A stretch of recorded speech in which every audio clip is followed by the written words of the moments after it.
Mawube family. Akali leo nakula kumeka Ibrahim na kumeka Christmas etuke. Bala wasoma emuga takonya. Mukaga gata ko 12. Abiri munya na 5. Na unasoma kati dabayo. Yoga emuga takonya. Wakati kiba kinana. Kati zino no manyina yosheze oluyira. Mwanche njagala. Njagala lemo kumenya. Osanga ngo mudo muri style yo kulima. Bambi. Kati no rumuri olulaba. Luliko ebintu bino wamanga. Busemberere nkwanjulire ebintu byaro. Tukwata ko gwe. Nagano kwata ku bintu nga sikugambye. Olide?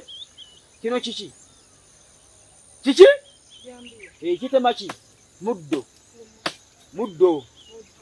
Kati ono ejajjanga oli gwe nakunyumiza yafanga ne bamuteka mu lumuli.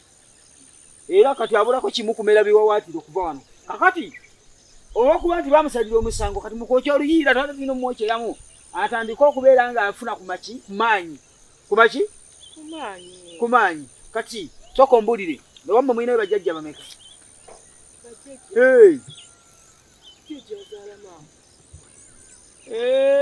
Gwe gamba kakati tulina jjajja ono ye yazaala jjajja wa jjajjange. Obadde kiki kyakikutiisa?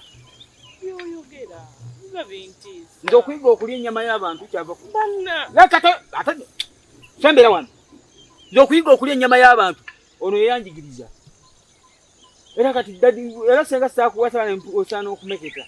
Nkuya akafaananyi kakale ngulunuuna mu supu. Benga. Nange tuzongambi tugenda bikola. Nange kati mpulira nga ate amasavu mangi. Gwani yagamba okugejja. Kati bebe tuteese. Mpaka akagalo kali. Naawe nkambwe kati. Nkalume. Nyabo. Ataddu kati. Tobwe akagala kamuna. Agamba ebyoku. Lida akagala kamuna ko kinene nnyo.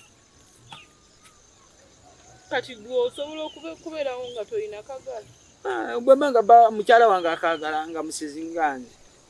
Muwaaka akagala. Nesigaza mwenda. Kati jana tuteesedde.